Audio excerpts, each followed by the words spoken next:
各位師父慈悲，各位諸上善人慈悲。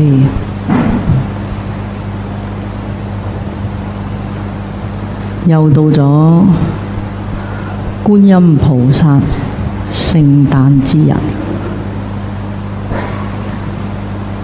南無大慈大悲觀世音菩薩，家家觀世音。特別我哋中國人對大慈大悲觀世音菩薩係特別倚重佢嘅慈悲力量，嚟到化解我哋身心嘅疲乏、身心嘅困擾。何以觀世音菩薩？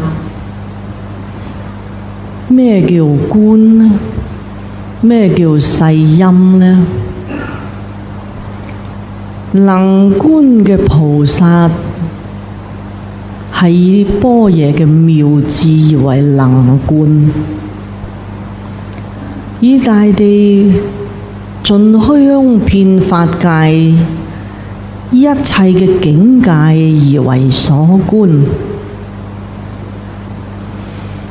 所以能觀嘅般若智，所觀嘅一切嘅境界係平等無異。所以我哋話慈悲同埋平等係菩薩心中嘅一種恆常嘅妙理啊！當我哋觀音菩薩呢個自在嘅不可思議之相嘅時候，隨即能觀入觀音菩薩內意嘅不可思議嘅理呢，咁呢個就係菩薩一個甚深嘅境界。而來到呢個世間現種種嘅相，令到眾生依相而悟理啊！即係我哋雖然觀到金光閃閃、莊嚴殊勝，全身瓔珞種種莊嚴，點解菩薩嘅相又同我哋出家人唔同嘅呢？咁你出家人咪即係菩薩，而菩薩點解又唔現出家相嚟到俾我哋去禮拜供養呢？咁究竟出家人同菩薩現嘅相要差距咁大嘅呢？你睇到菩薩，哇，相好莊嚴，金冠蓋頂，種種瓔珞嚴身，自在而坐立於呢一個蓮花之上。而我哋出家人三衣一缽，剃咗個頭髮，咁究竟二者之間呢？我哋觀僧啊，定係觀菩薩呢？大家有冇諗到啊？菩薩以咁大嘅莊嚴而嚴飾佢個身而現喺呢個娑婆世界，俾我哋睇到菩薩個境界。你話佢從於世間啦，佢又超世間。喺個意念裏邊，覺得佢超越於呢個世間，而又從來喺呢個世間而現。呢個就係佛法嗰種不可思議啊！我哋學觀菩薩，菩薩又觀我哋眾生。咁究竟菩薩觀我哋世間嘅音聲，同我哋觀不可思議嘅大慈大悲觀世音菩薩，咁我哋嘅觀同菩薩嘅觀，咪好大嘅唔同。所以觀呢個能觀呢，係有個層次嘅。以我哋啲凡夫，好似而家政府成日話，你唔好用一種咁執着嘅心嚟到去觀察問題啦。執着兩個字係普為佛法所用嘅一種修辭，而作為自心觀想嘅一個法門啊！如果我哋執持呢個概念，執持呢個現象，執持一啲已經消逝嘅境界，以為係實有嚟到去作呢個觀想呢，呢個就係用分別煩惱執着人我是非。你自己嘅心已經充滿咗劃分一切嘅你自己所見過、所聽過、所感受到、所意識到嘅，以為係真實嘅境界，充滿咗喺你嘅思維意識裏邊，嚟到去再觀察一切嘅現象嘅時候，你所作出嘅決定，你所作出嘅睇法，都係加咗你嘅執着喺裏邊。打破執着，係為菩薩觀世音啦，嗰一種嘅般若不可思議嘅能觀嘅智，而現出嚟嗰種嘅莊嚴嘅觀想。點解莊嚴啊？因為所觀嘅境，無非是法界所轉動出嚟嘅一境界。無論係地獄餓鬼畜生人天阿修羅六道乃至聖人，能夠出現嘅，都係喺呢個能量嘅轉動之下而現嘅。如果唔係，就不能現啊！凡所有現，都係與佛平等嘅本性，所以都係莊嚴嘅。喺佛菩薩嘅眼光，觀宇宙出現嘅一切種種境界，都係莊嚴。所以就以呢個瓔珞而貫穿一粒粒珠。你睇到我哋啲菩薩呢，全部用瓔珞貫穿，就係話貫穿住種種嘅七寶莊嚴呢，因為能夠出現喺呢個虛空法界裏邊，而攝持喺呢個轉動，所以我哋念呢，海會雲來菩薩呢，凡係行星都喺個氣場嘅轉動之下呢，而出現種種嘅星系世界，呢個都係法界嘅莊嚴。喺呢個法界嘅莊嚴，喺海會雲來嘅虛空轉動之下而出現嘅一切嘅境界呢，都係平等莊嚴。但係我哋喺其中一粒嘅沙中嘅世界呢，困擾在呢個局限裏邊，而觀察住粒沙中裏邊所出現嘅一切驟然嘅現象，以為真實而起煩惱呢？呢個就係我哋眾生所觀嘅現象啦。而家我哋中國朝住上呢一個太空裏邊，係為咗乜嘢啊？為咗打仗啊？打仗只不過係能夠有咁嘅能量出現嘅時候所需要嘅一個工具。實質呢個就係觀想啦。當我哋淨係企喺一個地球裏邊去睇日出日落，睇見嗰個太陽月亮嘅起落，所觀察到嘅宇宙係多麼渺小呢？但係如果能夠超越呢個大氣層裏邊，再回顧我哋呢個地球嘅時候，你所睇到嘅宏觀宇宙呢，就較為廣闊啦。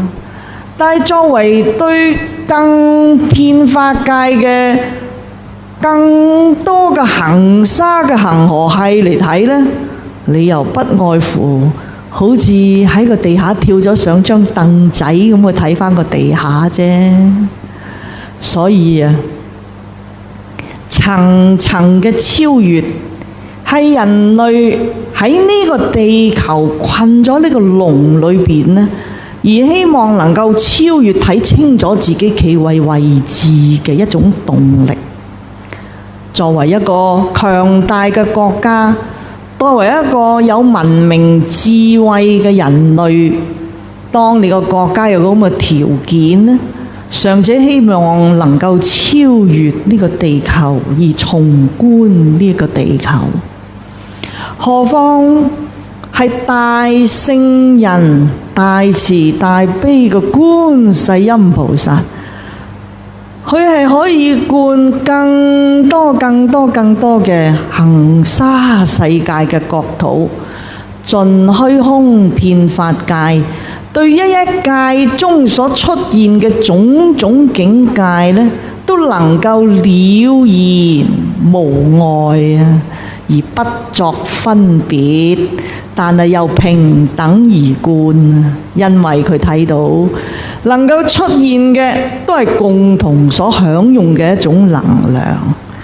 而所出現咗嘅經過種種因緣所轉變出嚟嘅種種嘅境界呢，都係不實，係由所謂若人欲了知，三世一切佛應觀法界性呢，都係一切唯心所做。你個心執着於咩境界，你所睇到嘅就乜嘢嘅現象。你喺嗰度嚟到去取捨，就係你自己喺嗰個範圍所作出嘅條件。能夠打破咗呢一種嘅局限呢，就係人類文明智慧顯露嘅一種精彩啦。佛法世法都係同一路而行，能夠可以越觀察得廣闊嘅話，所謂廣學多聞，能夠對每一現象都了如指掌，呢個以為世間上智之人。以出世法嚟講，就係大慈觀音菩薩喺呢個娑婆世界裏邊，無始以來，我即係揾唔到個開始呢，同我哋呢一個地球裏邊嘅一切嘅眾生嘅基因呢，係好相近，所以佢係處處都撩下我哋發菩提心，撩下我哋食下齋念下佛，撩下我哋嗰個本來清淨嘅聖德，而得以露一啲光。呢個就係觀世音菩薩同我哋呢啲凡夫嘅唔同。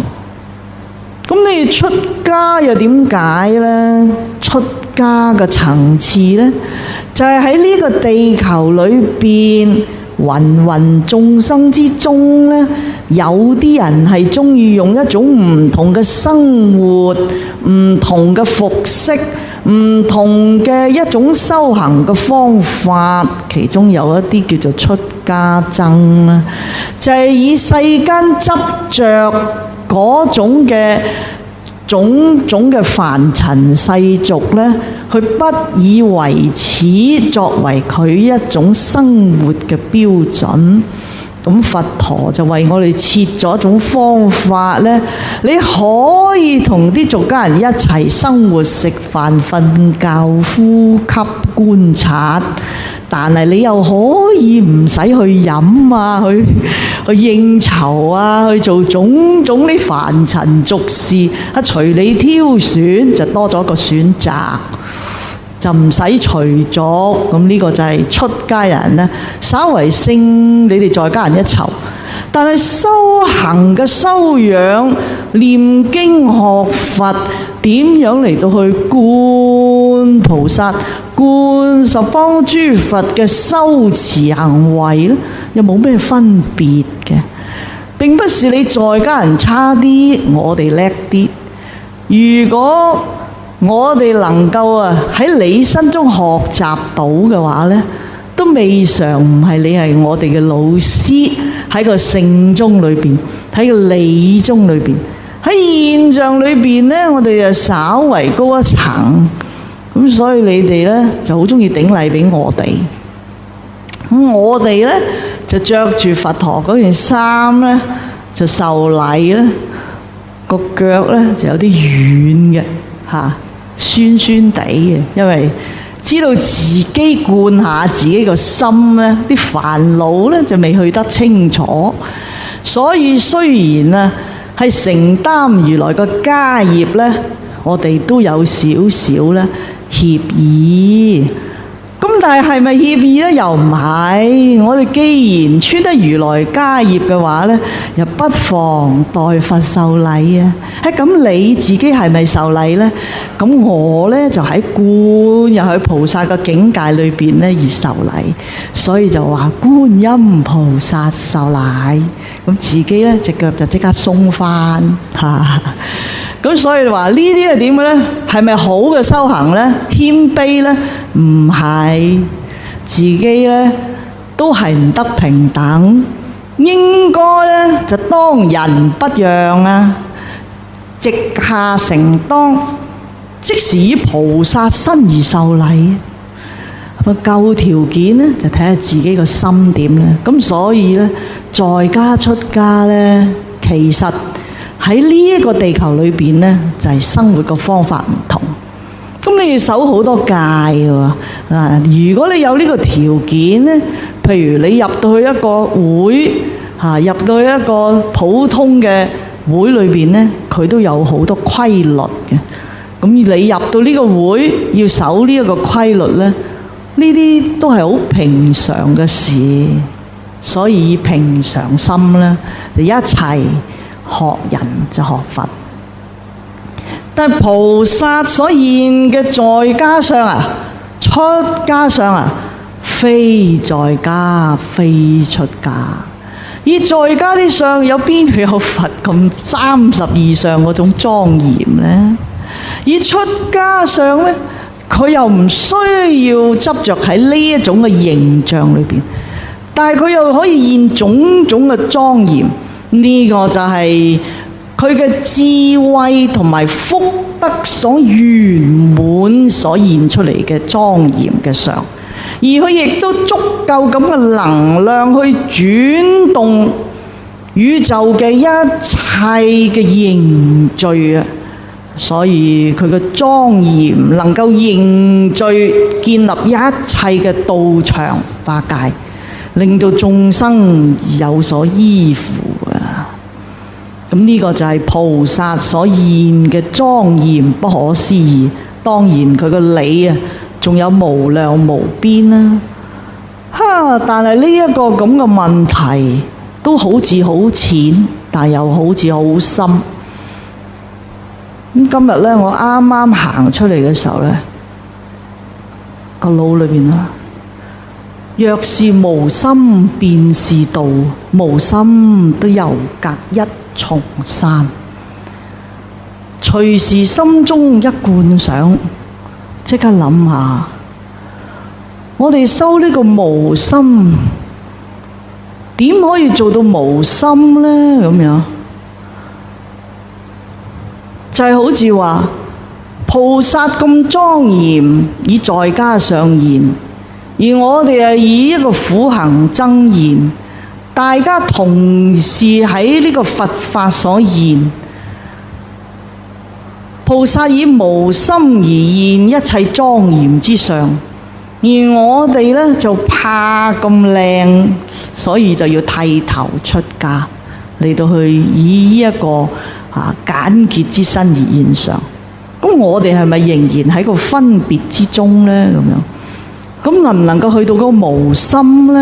咁樣，哇！所以佛法嘅理呢，咁喺我諗一路喺度灌嘅時候呢，阿豬仔呢又攞壺茶入嚟，裏邊呢明明寫住呢啲藥呢就分2次服食，通常一般呢佢都成杯倒晒。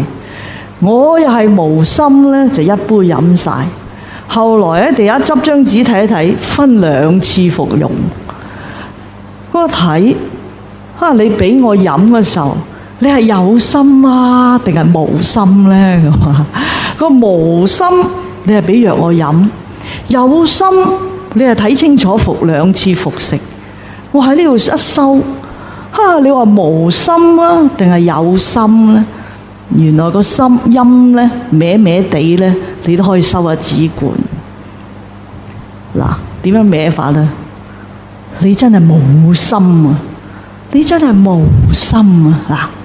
嗱，低音同高音呢，對嗰件事呢，你究竟有心啊，定係無心呢？無心輕嘅係無執着、無分別。無心呢，就眼有眼就不見，有耳不聞，所以淨係收一個無心啊，都唔係咁容易啦。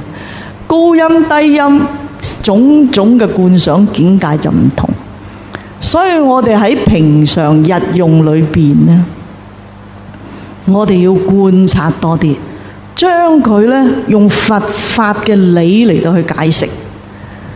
唔係淨係睇經嘅時候用佛法睇成，睇見世間揸杯茶，分2次服用，一次飲晒。咁你明明2次服用，你一次飲晒，咁於是你又攞，但係又唔會分別，咁唔分別咪會錯咯。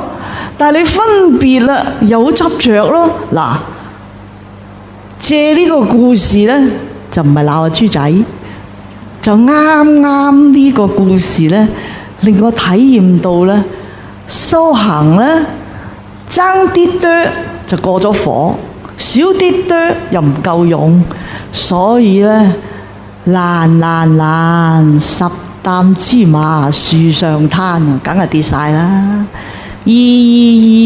百草頭上都係草絲啊！所以我哋喺嗰個恆常日用之中呢，我哋就學下菩薩觀世音，觀察下世間凡有噼啪一把聲啊，都係有嘢出現，有原因，所有來龍去脈能夠清楚了然，能夠了然，但係心不執着啦。所以我哋喺個觀想裏邊呢，係多啲對我哋所因緣所遇到嘅種種嘅事，無論喺政治啦、喺經濟啦、喺生活啦、喺工作啦、喺我哋個教育啦、喺我哋個康樂啦、喺我哋嘅文娛啦、喺我哋嘅文化啦、喺我哋種種嘅醫療啦、我哋嘅生活嘅條件啦，譬如好似而家房屋署發現啦，除咗室外游得靚靚仔仔咧，都要你屋企入屋檢查。呢啲其實新加坡一早就做咗啦。入屋檢查你啲廁所乾唔乾淨，即係話我哋外表如果似一個修行人，有陣時人哋入唔到你個內心間屋咧，你自己要反觀翻自己呢。呢一個修行啊，首先我哋學觀世音菩薩呢，就係觀翻自己嘅內心嘅種種嘅執着，點樣去化除，去到以無心之中而辦一切事啊，所以以無住本而立一切法。當我哋做我哋嘅事業，修我哋嘅供養，做我哋種種嘅行為嘅時候，我哋嘅內心裏邊呢，都要以一種好平常心嚟到去做。咁我哋啊所現出嚟嘅行為同埋意識呢，就得到自在啦。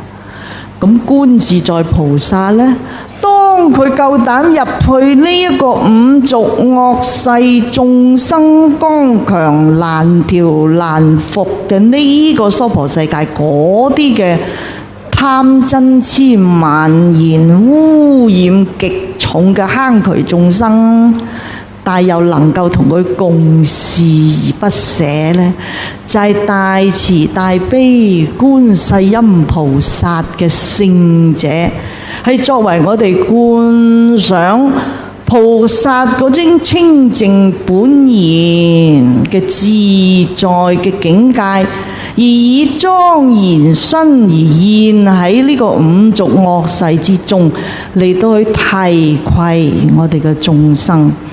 所以我哋大眾常念大慈大悲觀世音菩薩呢，就係能夠令我哋早成佛道。阿彌陀佛。